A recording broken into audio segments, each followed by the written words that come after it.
성경을 읽다 보면 자연스럽게 생기게 되는 수많은 질문들이 있죠. 아담과 하와는 누구인가? 노아의 대홍수 같은 사건들이 실제 역사 속에서 있었던 건지, 그리고 성경 속의 사람들은 어떻게 살았었는지 등등 이러한 질문들에 대해 대답을 찾기는 쉽지 않습니다. 그리고 해서 교회의 누군가에게 물어봐도 그냥 믿으면 되라는 답이 돌아오기 일쑤죠.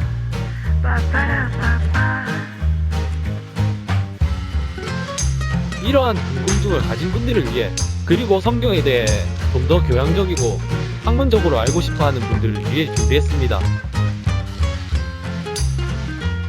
조금은 다른 관점으로 성경에 대한 이야기를 풀어가려고 합니다. 교회에서 알려주지 않는 성경 이야기 지금 시작합니다. 안녕하세요. 여름매미입니다. 하은입니다. 딴지입니다. 이거 2주 만이네요. 두 분 잘 지내셨나요? 네, 매미님은 잘 쉬셨나요? 네, 다른 주에서 친척이 왔거든요. 한 주간 휴가 내고 쉬었네요. 쉬는 동안 어디 좀 갔다 오셨나요? 아니요, 그냥 레스토랑 가고 물놀이하고 영화도 보고 그랬죠. 아주 평범한 휴가였어요. 아, 레스토랑에 가셨네요? 네, 아직은 코로나 상황이라 좀 그렇긴 했는데 물가에 있는 야외 의자라 괜찮았어요. 오랜만에 재밌으셨겠네요. 네, 한국도 요즘 백신을 엄청 속도내서 맞던데요. 네, 요즘 백신들이 많이 들어오기도 하고요. 빨리 일상으로 돌아가야죠. 살면서 이런 팬데믹 상황에서 살아보네요. 그러게요.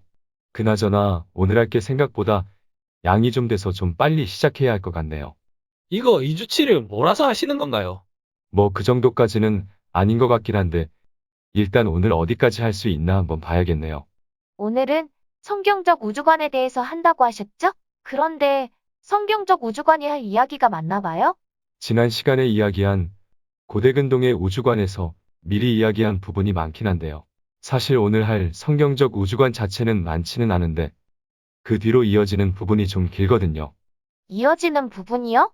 일단 성경적 우주관이 고대근동의 우주관 하나는 아니잖아요. 신약의 우주관도 있죠. 아, 구약과 신약이 쓰여진 연대가 차이가 좀 있죠? 아무래도 신약이 쓰여진 게 예수님 이후니까 기원후잖아요. 대충 한 500년 차이가 있는 것 같네요. 그런데 그 500년 사이에 사실 많은 일들이 있었거든요. 특히 고대의 우주관은 그리스 철학자들의 영향으로 엄청나게 변하게 되었고요. 아, 그럼 신약은 새로운 우주관을 배경으로 했었겠네요. 네, 맞아요. 그런데 그렇다고 해도 구약과 고대근동의 우주관에서 근본적으로 많이 변한 건 아니었어요. 기본적인 아이디어는 어느 정도 비슷하게 갔거든요. 이거 궁금해지네요. 어떻게 변하게 되었는지요? 네, 그리고 사실 들어가기 전에 하나 이야기하고 싶은 게 있는데요. 오늘 제목이 성경적 우주관이잖아요. 그렇죠. 그렇다면 비성경적 우주관도 있는가 하는 질문이 생길 수도 있거든요. 무슨 말씀하시는지 알겠네요. 그러고 보니 성경적이라는 단어가 상당히 판단하는 단어 같긴 하네요. 아무래도 그렇죠? 어떤 것은 성경적이고 또 어떤 것은 성경적이지 않다는 뭐랄까 정죄하고 판단할 때 쓰이는 단어 같긴 하네요. 그렇긴 하죠. 우주관뿐만 아니라 어떤 의견이나 설교, 교리 같은 것에도 이성경적이다 아니다라는 단어가 쓰일 때가 많죠. 네, 그래서 성경적 우주관이란 게 사실 상당히 단정적인 단어이긴 한데요. 하지만 역사 속에서 새로운 우주관을 맞이하면서 교부들이나 기독교 사상가들, 그리고 주석가들이 무엇이 성경적 우주관인가 정의하려고 노력하면서 성경과 새로운 우주관을 조화시키려고 무지 애를 썼거든요. 그래서 성경적이라는 단어는 사실 닫혀있는 단어라기보다 열려있는 단어가 되는 게 맞다고 생각해요. 뭔가 좋은 결론 부분을 오늘 들어가기 전에 미리 말씀하시는 것 같네요. 그래도 좋은데요? 네, 이 부분은 나중에 토론에서 다시 좀 이야기하고요. 그런데 오늘 제목을 성경적 우주관으로 한 이유는 바로 이런 성경적이라는 단어를 우주관에 적용하며 고민하는 과정이 오늘 이야기의 흐름이기도 해서 일단 넣어봤어요. 이해합니다. 뭐 이게 바로 성경적 우주관이다라는 결론을 이야기하는 것보다 그걸 적용하고 고민하는 과정을 말하고 싶으신 거잖아요. 왠지 저희 방송 방향과도 일치하는 것 같은 느낌이기도 하고요. 네, 그래서 성경적 우주관은 딱 하나 정해져 있는 것이 아니고 그걸 고민하는 과정이었다라고 말하고 싶네요. 그런데 현대에 와서는 성경과 우주관을 따로 놀잖아요. 사실 둘이 서로 관심이 별로 없긴 하죠. 그리고 이성과 성경과의 조화에도 사실 사람들은 별로 관심이 없고요. 어떻게 해야 할지를 모르겠고 그런 시도도 안 하잖아요. 사실 이따가 나오겠지만 중세의 토마스 아퀴나스 같은 분들이 바로 이런 이성과 성경을 조화시키려고 노력을 했던 분이죠. 그런데 왜 현대에는 이런 시도를 안 할까요? 할 필요를 느끼지 못해서가 아닐까요? 뭐 이거 이따가 토론해도 되니까 일단 오늘 이야기로 들어가 보죠. 이거 토론에 굶주리셨나 봐요? 네, 알겠습니다. 일단 그럼 오늘 하는 성경적 세계관은 지난주에 고대 근동의 우주관에 이어지는 내용인 거죠? 네, 지난주에 우리가 그린우드 교수의 스크립처 앤 코스몰로지라는 책을 토대로 고대 근동의 우주관을 하늘 땅 바다 세 개로 나눠서 이야기했잖아요. 삼층적 우주관이라고 해야 하나요? 내 신들은 궁창 위의 하늘에 살고 인간은 그 아래에 사는 거였죠? 지하에는 죽은 사람들의 세계와 심연의 물들도 있고요. 그럼 지하 1층, 지상 2층 건물로 생각하면 되겠네요. 그것도 좋네요. 그리고 층간소음 문제도 있었잖아요. 네, 맞아요. 2층의 신들이 시끄러워서 잠을 잘 수가 없어서 1층에 물벼락을 내린 게 대홍수였죠?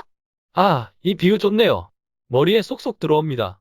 네, 사실 이 2층 건물의 우주관이 고대 이스라엘의 우주관과 동일한데요.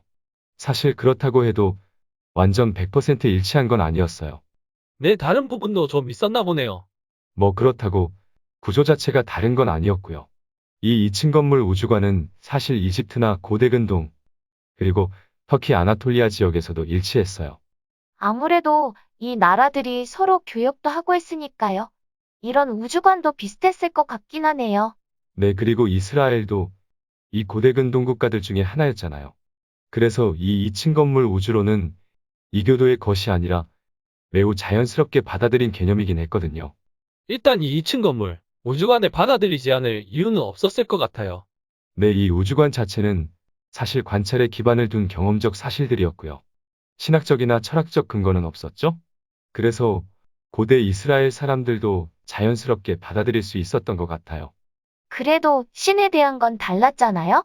이스라엘은 다신교는 아니었지 않나요? 네, 그렇죠. 바로 그 부분이 고대 이스라엘의 우주관에서 가장 큰 차이긴 한데요. 조금 이따가 이야기해 보고요. 그리고 방금 말씀하신 것처럼 신에 대한 부분은 우주관과 서로 연결되어 있었죠. 신화와 우주관이 연결되어 있었다는 말씀인 거죠?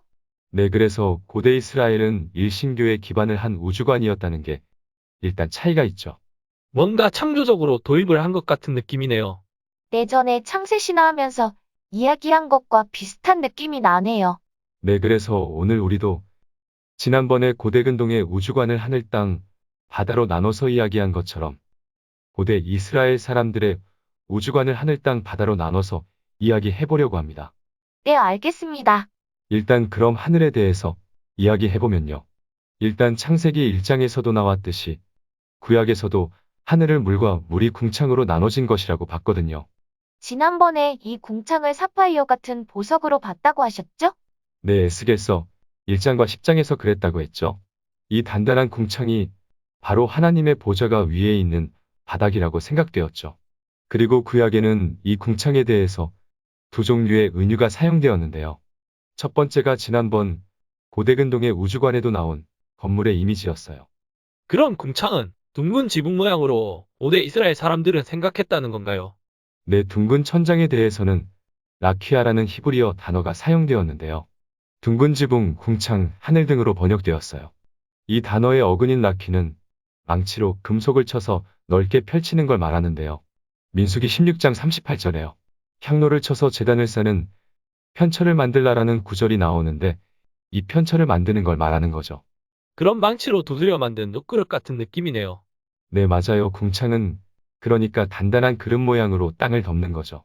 이 궁창이 단단한 구조물이라는 표현은 구약에 많이 등장하는데요.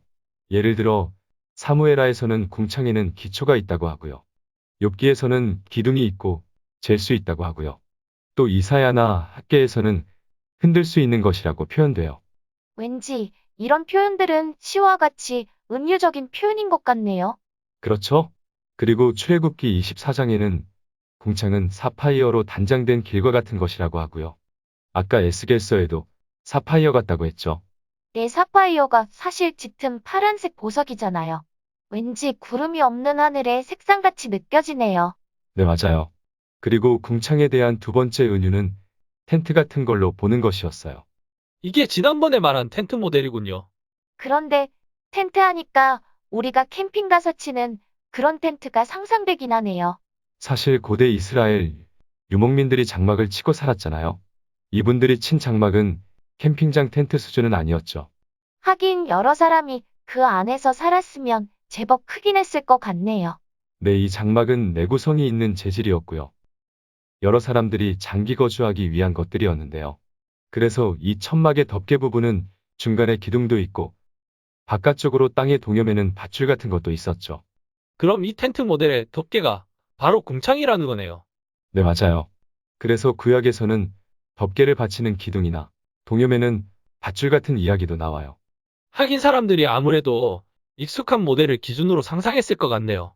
그럼 이 궁창은 역시 고대근동의 궁창처럼 위쪽 하늘과 아래쪽을 나눈 것이겠네요? 네, 아무래도 위쪽 하늘은 하나님의 보좌와 천사들이 있는 공간이었고요. 아래쪽 하늘은 해와 달과 별, 그리고 새와 구름의 공간이죠. 이런 부분은 비슷하네요. 네, 하지만 다신교에서 5개의 행성은 각각 신들의 별이었잖아요. 구약에서는 이 5개 행성들에 대한 언급이 거의 등장하지 않아요. 그 뭐죠? 계명성에 대한 건 나오지 않나요? 아, 그 사탄을 말하는 건가요? 이사야서에 나오는 것 같은데요. 그런데 예수님도 계시록에서 빛나는 새벽별로 나오긴 하잖아요. 이거 헷갈리네요. 일단 넘어가 보죠. 일단 구약에서는 금성도 행성보다는 별로 취급당하긴 했는데요. 고대 이스라엘 사람들은 이 5대 행성에 대해 뭐 그다지 언급하진 않는다 정도로 정리해 놓고요. 아무튼 별은 동이 트면 사라졌고 해질녘에 나타났는데 이건 훨씬 밝은 태양의 밝음 때문에 빛을 잃는 것이라고 생각했대요. 그래서 작은 광명으로 별을 표현했고요. 별에 대한 또 다른 관점은요. 별이 낮에는 하늘의 방으로 숨어 들어가는 것으로 생각하기도 했다고 합니다. 궁창에 해와 달과 별들이 매달려 있는 점은 확실히 고대근동의 우주관과 비슷하네요. 네, 그렇죠? 그리고 아까 이 궁창 위에는 하나님의 보좌가 있다고 했잖아요. 이런 표현은 구약에서 여러 번 등장하는데요. 예를 들어 출애굽기 24장에는 모세와 아론과 그의 아들들이 하나님이 궁창의 꼭대기에 서 계시는 것을 보기도 했고요. 에스겔서 1장에는 하나님이 궁창 위의 보좌에 앉아 계시는 것에 대한 환상도 등장합니다. 그럼 하나님은 위쪽 하늘에서 보좌에 앉으셔서 모든 피조물들을 다스리신 거네요. 네, 그리고 선지자들은 하나님이 높은 보좌에 앉으셨고 그의 옷자락이 예루살렘을 덮고 있다고 표현하기도 했고요. 뭐랄까 보이지 않는 엄청난 거인의 이미지가 머릿속에 그려지네요. 네, 그리고 위쪽 하늘에는 세라핌과 천군 천사들도 있고요. 욥기에서는 하나님의 아들들도 등장하고요. 그리고 가브리엘과 미카엘 천사도 있고요. 아, 그리고 사탄도 등장하죠? 욥기에 등장하죠. 네, 사탄도 하늘에서 땅으로 자유롭게 출입을 하긴 하죠. 갑자기 생각났는데 에녹이나 엘리야도 하늘로 승천했죠? 아, 그러네요. 그러고 보면 2층도 제법 복잡하네요. 하늘만 계시는 곳이 아니군요. 네, 그렇죠. 이 하늘에 대해서는 좀 이따가 신약의 하늘을 이야기하면서 다시 이야기해보고요. 그럼 바다로 넘어갈게요. 일단 궁창이 위쪽에 물을 막고 있다는 부분은 지난번 고대근동의 바다와 동일한데요. 이 우주적 바다를 하나님이 관리하셨죠. 관리요? 네, 예를 들어 하늘을 닫으시거나 하늘의 창을 여시기도 하셨죠. 내 비를 내리시는 거를 말하는 거네요. 노아의 홍수 때도 하늘의 창을 열어서 대홍수를 일으키셨잖아요. 그리고 땅의 물들이 솟아나기도 하셨고요. 이런 부분은 고대근동의 바다와 비슷하긴 하네요. 내 위쪽 바다에서는 비와 눈과 우박들이 내렸고 땅 아래쪽으로는 물의 거대한 저수지인 심연이 있다는 점은 고대근동의 개념과 동일합니다. 그리고 지난번에 바다의 괴물들도 비슷하다고 하셨죠? 티아메트와 비슷한 괴물들요? 네, 리바야던이나 라합도 있었죠. 하지만 지난주에 창세기 1장에서 바다 괴물도 하나님이 창조하셨다고 했잖아요. 네, 그럼 바다 괴물도 하나님의 피조물이라는 거네요. 이런 부분은 다신교와 좀 다르군요. 네, 그렇죠. 그리고 바다는 고대근동과 마찬가지로 땅을 둘러싸고 있다고 생각되어졌는데요. 가끔씩 구약에서는 바다에서 바다까지라는 표현이 등장하는데요. 이건 땅의 바깥쪽 경계를 말하는 거죠. 그리고 요엘이나 스가랴에서는 동쪽 바다와 서쪽 바다라는 표현이 등장해요. 동쪽 바다와 서쪽 바다요. 그러니까 지중해와 사해 정도 되겠네요. 이 두 바다가 고대 이스라엘에서는 하나님의 통치의 우주적 경계였던 거죠. 생각보다 작은데요. 뭐 그래도 당시 고대 이스라엘 사람들이 경험할 수 있는 한계를 생각해보면 온 세상을 가리킨다고 볼 수 있긴 하죠. 네, 그럼 땅으로 넘어가 볼게요. 고대 이스라엘 사람들도 고대 근동 사람들과 마찬가지로 땅이 작고 둥근 디스크 모양으로 기둥에 의해 지지되는 것으로 생각했대요. 네 생각나네요. 우주의 중심에 자기들의 땅이 있던 거요? 그런데 지난번에도 말했지만 성경에 고라는 표현이 등장하지 않나요? 일단 욥기 22장 14절에 하나님이 궁창으로 걸어다니실 뿐이라는 구절이 등장하는데요. 원문에서는 하늘의 원을 걸어다닌다고 직역되고요. 또 26장 10절에 수면의 경계를 정하신다 해도 원을 의미하는 원어인 호그라는 단어가 사용돼요. 이 단어가 바로 그 논란의 단어인데요. 이 단어의 어근은 경계를 말하는 거고요. 구약에서는 4번 등장하는데요. 욥기 말고도 잠언 8장의 궁창으로 해면을 두르실 때라는 구절에도 이 단어가 나오고요. 이것도 마찬가지로 콤파스로 원을 그리며 경계를 정하는 것을 의미하고요. 그럼 주로 하늘의 둥근 궁창을 말하는 거네요. 땅이 아니라요.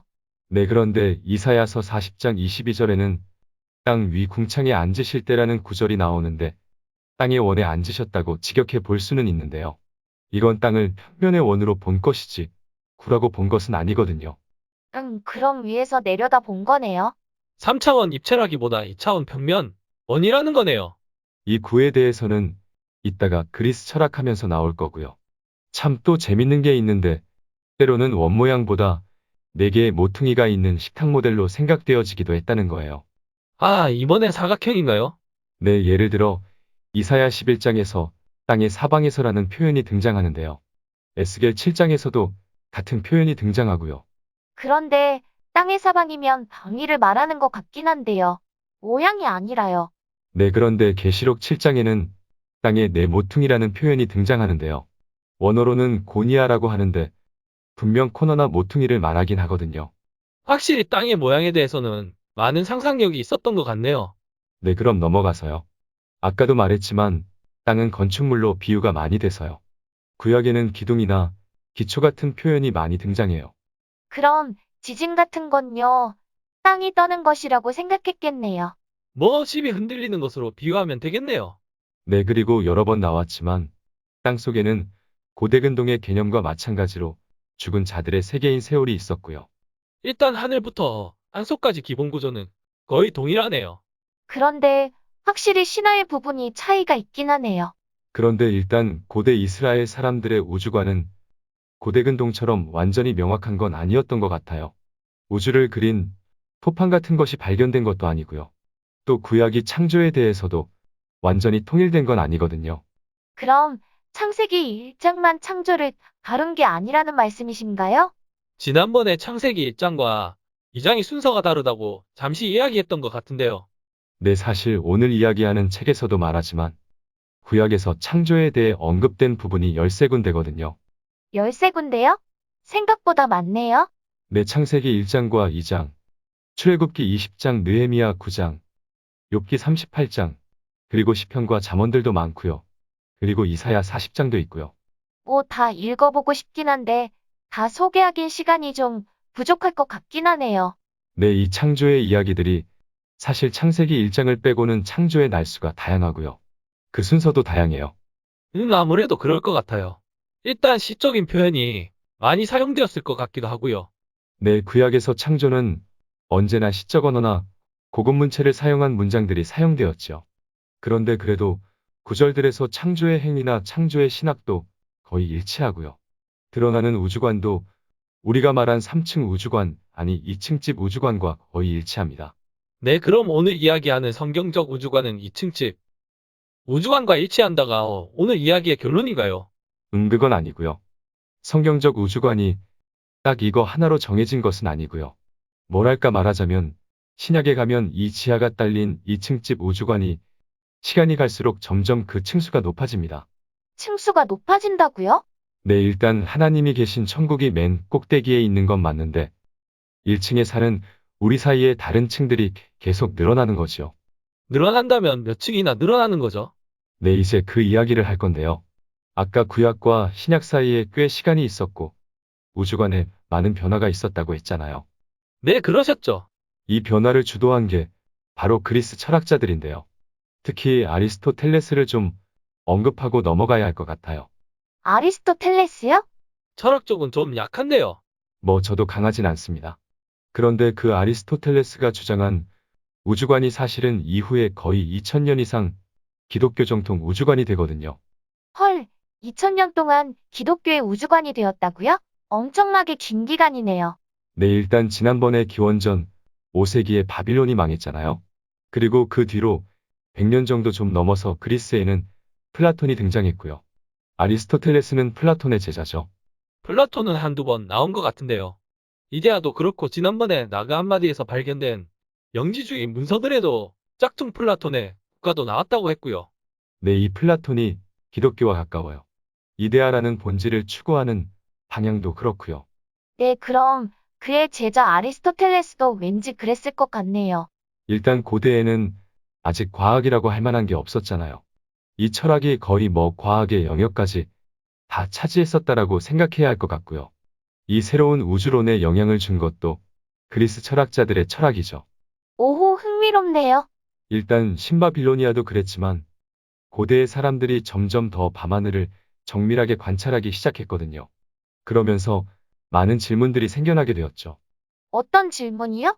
뭐 일단 지구의 모양부터 시작해 볼까요? 원래는 지구를 납작한 원 모양의 디스크로 봤잖아요. 네, 그런데 이제는 원 모양이 아니라 구라고 생각하게 된 거죠. 엄청난 발전인데요. 어떻게 하다가 그걸 발견하게 된 거죠?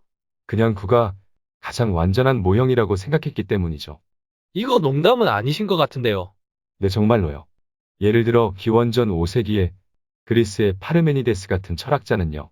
구야말로 가장 합일적인 기하학적 모양이기 때문에 우주는 구의 모양이고 지구가 그 중심에 있다고 주장했어요. 헐, 이거 그럴지도 모른다가 아니라 구가 가장 완벽하니까 우주도 구 모양이다라고 말하는 거잖아요. 엄청난 도약인데요. 네, 그런데 그게 그 당시에는 먹혔습니다. 파르메니데스의 뒤를 이은 필로라우스라는 철학자는 우주의 구형의 모형을 아예 좀 더 구체적으로 제시했는데요. 여기엔 가운데 불로된 구체가 하나 있고요. 태양과 달과 행성들이 그 주위를 돌고 있는 거였어요. 그럼 이거 지동설인가요? 태양이 중심에 있는 거고요. 아, 근데 태양도 이걸 돌고 있으니까 태양이 중심인 태양계는 아니었어요. 그럼 왠지 그냥 후려쳐본 우주 모형 같은 느낌인데요. 그래도 꽤나 현대와 비슷한 느낌이기도 하고 잘 모르겠네요. 아무튼 그 뒤로 4세기 초반에 플라톤의 제자였던 에우독수스가 관찰을 기반으로 한 경험적 우주관과 플라톤 철학을 드디어 연결했고요. 그 뒤를 이어서 드디어 아리스토텔레스가 이 에우독수스의 영향을 받아서 지구와 우주가 구체로 되어 있다는 생각을 받아들였는데요. 이걸 좀 설명해 볼게요. 일단 아까도 나온 5대 행성 아시죠? 네, 화성, 수성, 목성, 금성, 토성이요. 네, 여기에 태양과 달을 더하면 7개잖아요. 그렇죠. 아리스토텔레스는 이 7개의 행성을요. 지구, 달, 수성, 금성, 태양, 그리고 화성, 목성, 토성의 순서로 쌓아 올렸고요. 지구를 중심으로 7개의 동심원을 그렸어요. 아, 나루토의 윤회한처럼요? 윤회란이 뭐죠?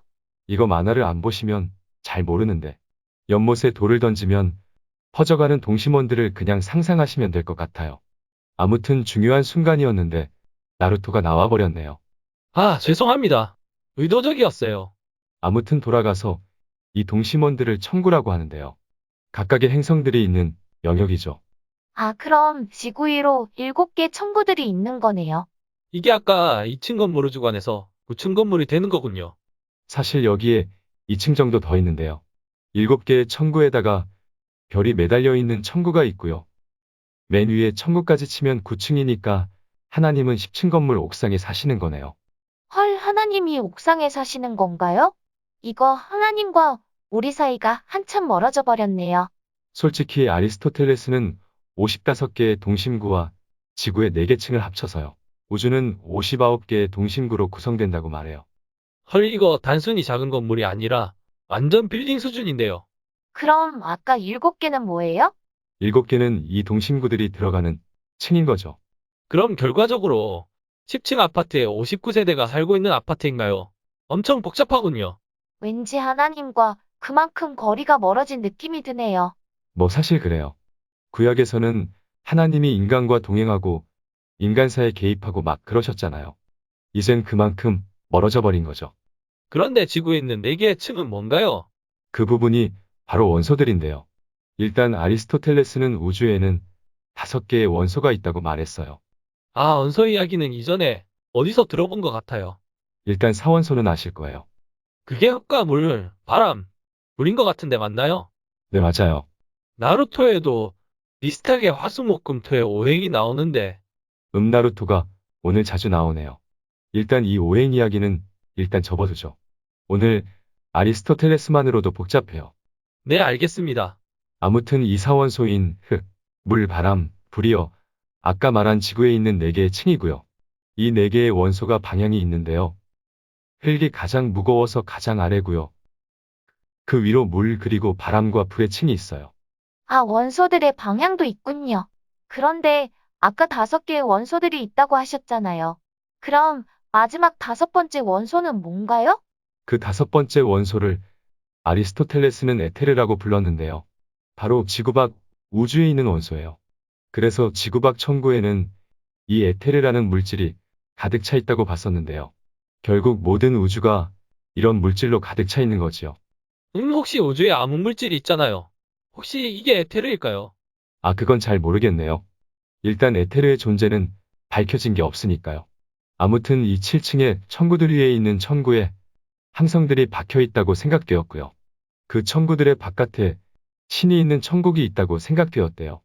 그럼 일단 고대 근동의 우주관에서 행성들이 천구의 층을 차지하게 된 거네요. 그런데 이 행성들은 움직이잖아요. 별들도 회전하고요. 이건 어떻게 해석되는 건가요?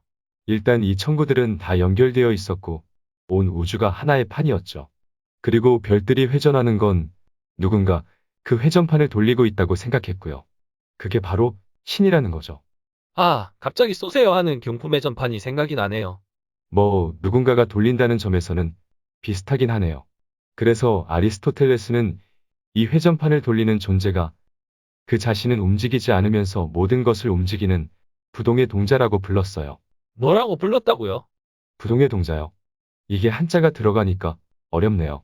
영어로는 unmoved mover예요. 그럼 신이 원판을 돌리고 각각의 천구들이 알아서 돌아가는 거네요. 어떻게 보면 꼭 복잡한 시계, 톱니바퀴 같은 느낌도 나고요. 아, 네, 저도 막 그 생각이 들었어요. 톱니바퀴의 크기에 따라서 돌아가는 속도랑 방향도 달라지잖아요. 행성들의 복잡한 움직임을 이렇게 설명하는 거였군요. 네, 아까 에테르라는 물질이 우주에는 있다고 했잖아요. 물질적으로 각 구체들은 서로 연결이 되어 있다는 거죠. 일단 신이 맨 바깥쪽에 있고 모든 것을 회전시키고 지구가 그 중심이라는 점은 사실 기독교에 적용하기에 그렇게 어렵지 않았을 것 같긴 하네요. 네, 그리고 기독교가 아니더라도 모든 사람들이 받아들이는데 무리가 없었어요. 이 모델은 사실 우주의 거의 모든 현상들을 설명해 줄 수 있었거든요. 그러네요. 별들이 돌고 행성들도 돌고 그리고 그걸 돌리고 있는 게 바로 신이라고 말하면 사람들이 받아들이기 쉽죠. 그리고 이 모델은 사실 경험적인 관찰의 결과도 다 설명해 줄 수 있었을 것 같네요. 네, 맞아요. 그런데 이 아리스토텔레스의 천구 모델도 사실 설명해 줄 수 없는 부분이 있었는데요. 때때로 행성들이 역행해서 반대 방향으로 움직이거나 행성들의 밝기의 변화를 설명해 주지는 못했대요. 아, 자세히도 관찰했네요. 그래서 이걸 보완한 게 바로 기원 후 85년 정도에 등장한 프톨레마이우스였어요. 프톨레마이우스는 기본적으로 아리스토텔레스의 견해를 따랐는데요. 지구가 우주의 중심이며 7개의 행성이 둘러싸고 있고 각각의 천구를 따라 움직였다라는 건 동일하고요.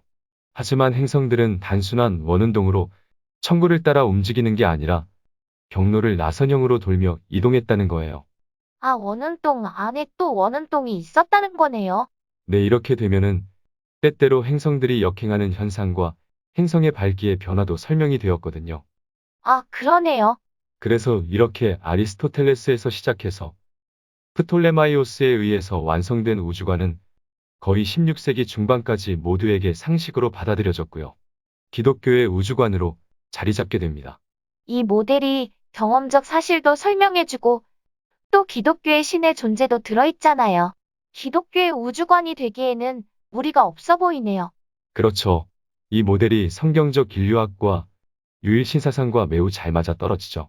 그런데 사실 좀 엄밀히 보면 완전 성경적인 우주관이라고 말하기 좀 그런 부분도 있어 보이네요.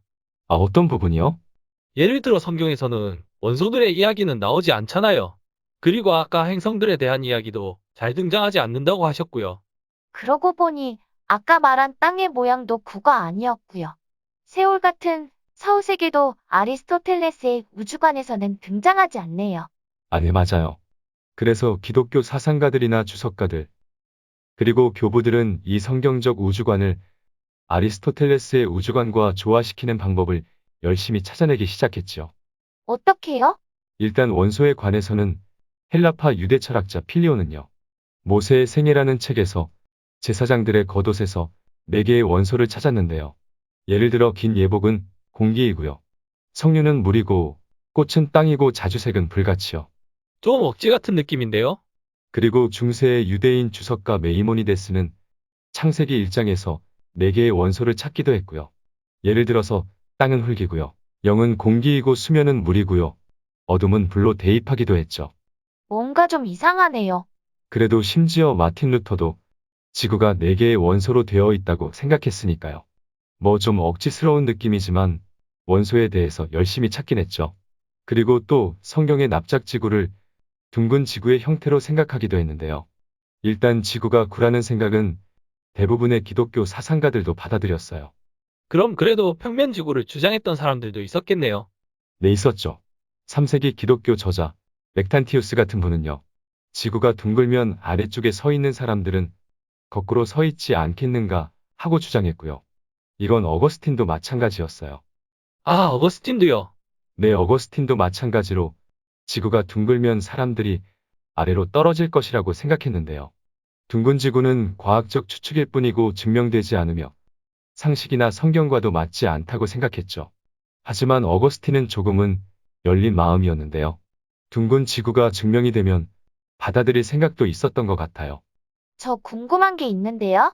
그럼 신약에서도 지구를 둥글게 보았나요? 신약 당시에도 지구가 둥글다는 것은 알고 있었는데요. 하지만 여전히 구약의 지구의 형태를 생각하고 있었어요. 예를 들어 지구는 둥글지만 사람이 살 수 없는 땅이 4분의 1이나 7분의 1쯤 된다고 생각했죠. 그리고 땅은 여전히 그 끝이 있는 한계가 있다고 생각했어요. 갑자기 땅끝까지 복음을 전하라는 말씀이 생각나네요. 예수님도 마태복음 12장에서 남방에서 오는 여왕이 땅의 끝에서 오는 것으로 이야기하고요. 말씀하신 것처럼 땅끝까지 복음을 전하라고도 하셨죠. 또 사도 바울도 로마서 10장에서 시편 19장을 인용하면서 땅끝을 말하고 있고요. 그럼 일단 신약에서 말하는 땅은 그 끝이 있다고 가정한 거네요. 네, 그리고 땅의 크기도 한계가 있고 그 끝이 높은 곳에 올라가면 보이는 정도라고 그 크기를 생각했죠. 지난번에 고대근동에서도 독수리의 날개를 타고 올라가서 땅과 그 둘러싼 바다를 봤잖아요. 확실히 신약에서는 땅의 크기를 작게 생각한 것 같네요. 네, 마가복음 13장에도 인자가 구름을 타고 오시며 그 위에서 모든 이들을 다 볼 수 있다고 했죠. 그리고 예수님이 마귀에게 시험을 받으실 때도 높은 곳에 올라갔고 마귀가 온 세상을 한눈에 다 보여주잖아요. 지구는 충분히 높은 곳에 올라가면 한눈에 다 보인다고 생각한 거죠. 확실히 신약에서 둥근 지구라기보다 뭐랄까 구약의 생각이 이어지고 있는 것 같네요. 네, 그리고 땅을 바치는 땅의 기초나 기둥 같은 생각들도 여전히 유지되었고요. 땅의 기초라는 단어가 신약에서도 10번 정도 등장해요. 그리고 외경인 에녹이서에는 하나님은 땅을 단단한 고정물로 물 위에 두셨다고 말하고요. 그럼 신약에서는 세월과 같은 죽은 사람들의 공간도 여전히 땅속에 있다고 생각했나요? 뭐 일단 사도신경에서도 예수가 장사된 후에 지옥으로 내려간 것으로 나오죠. 그런가요? 일단 개신교 쪽 사도신경 번역에는 잘 나오지 않는데 라틴어 원본이나 천주교, 성공회 등등에서는 그 부분이 나와요. 영어 성경에서도 나오고요. 그렇군요. 조금은 생소하네요. 그런데 지난번에 세월은 심판이 없는 곳이라고 하셨잖아요.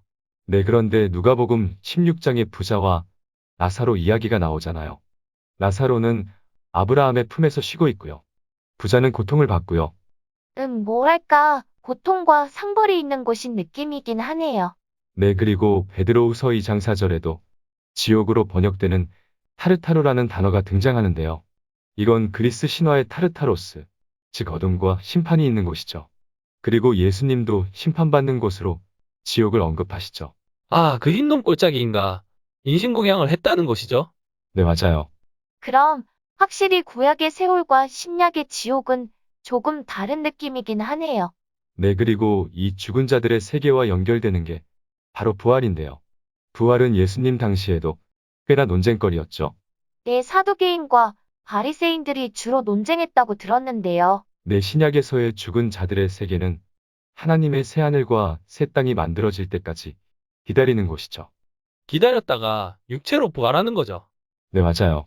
그리고 예수님이 사역을 시작하시면서 하신 메시지 혹시 생각나세요? 회개하라, 천국이 가까이 왔느니라 이거요? 네, 바로 거기서 천국이 가까이 왔다고 하잖아요. 그러네요. 그냥 익숙한 구절이라서 별로 생각해보지 못했네요. 천국이 가까이 왔다는 게 심판이 가까웠다는 거잖아요. 네, 신약에서 특이한 게 바로 이 하나님이 계시는 천국이 멀리 있는 것이 아니라 점점 가까이 다가오는 것이었어요. 그러고 보니 그러네요. 이건 아리스토텔레스의 우주관과 조금 차이가 있네요. 거긴 천국이 저 멀리 있잖아요. 네, 그리고 예수님이 가르치신 기도도 나라가 임하옵시며잖아요. 천국이 이 땅에 임하는 거죠. 그때가 심판이기도 하고요. 확실히 이런 부분은 단순히 우주를 바라보는 우주관이 아니라요.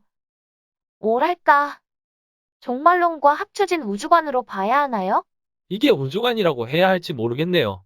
아무튼 천국이 다가오면 땅에 이루어지는 새 예루살렘에서 살기 위해 아까 땅속에 있는 사람들이 다시 부활하는 것이 매우 중요했죠. 뭐 그런데 일단 오늘은 우주관이니 종말론은 다음에 다루고요. 내친김에 천국이 있는 하늘에 대해서 이야기해 볼게요. 일단 신약에서도 궁창 위에 하나님이 거하시는 위쪽 하늘이라는 개념은 유지되었는데요. 조금 다른 부분은 신약에서 하늘은 아리스토텔레스의 우주처럼 층이 있었죠. 아, 이전에 바울이 셋째 하늘에 갔다 온 이야기도 했었죠. 이 셋째 하늘이 그럼 하늘의 층을 말하는 거겠네요. 네, 아무래도요. 일단 하늘의 층수에 대해서는 좀 다양한 견해들이 있었는데요. 외경인 에녹 이서에서는 천사들은 일곱째 하늘에 거하고요. 하나님은 열 번째 하늘에 거하신다고 말하거든요. 이 열 번째 하늘은 왠지 아리스토텔레스의 천국과 같은 것 같네요. 왠지 그런 느낌이죠? 하지만 성 바실과 같은 분들은 여전히 하늘은 위쪽 하늘과 아래쪽 하늘로 두 개가 있다고 했는데요. 이런 건 바울의 셋째 하늘과 좀 대치되죠. 그러네요. 그리고 여전히 궁창이 위에 있는 물을 막아주는 생각도 구약과 같이 이어졌는데요. 예를 들어 안디옥의 데오빌로 교부 같은 분들은 여전히 궁창 위에 동일한 양의 물이 있다고 말했고요. 성바실도 궁창이 수레바퀴 모양으로 물이 구의 형태를 유지한다고 생각했대요. 하지만 많은 기독교 사상가들은 이 궁창 위에 물이 실제하지 않는 하나님의 신비라고 생각했다네요. 일단 사람들이 많이 이성적이 된 거군요. 그런 것도 있고 아리스토텔레스의 원소에서 물은 사실 공기보다 무겁잖아요. 그래서 아래에 있어야 한다고 생각했죠. 이렇게 궁창 위에 물이 신비라고 말한 사람들이 마이모니데스와 아퀴나스인데요. 특히 아퀴나스는 궁창 위의 물은 실제하지 않으며 구체 위에 고여 있을 수 없고 위쪽 하늘에서 쓸모가 없다고 말을 하기도 합니다. 그리고 아퀴나스는 창세기 1장에 대해서 궁창 위에 존재하는 물은 그 본질이 다른 것이라고 말하기도 합니다. 확실히 이성적으로 성경을 해석해 보려고 노력하는 모습들이 보이는 느낌이네요. 네, 맞아요. 이분들은 궁창 위에 물에 대한 문자적 해석의 문제점을 인지하고 조화시켜보려고 노력한 거죠. 그리고 좀 흔하지만 루터와 칼뱅도 같은 문제로 논쟁했는데요.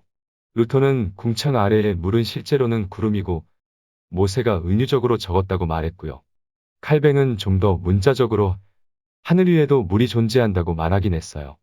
루터와 칼뱅은 종교개혁 당시 분들이라 좀 더 우리와 가깝게 느껴지는데 이분들도 이런 논쟁을 했군요. 네, 그럼 이제 해와 달과 별로 넘어가 볼게요.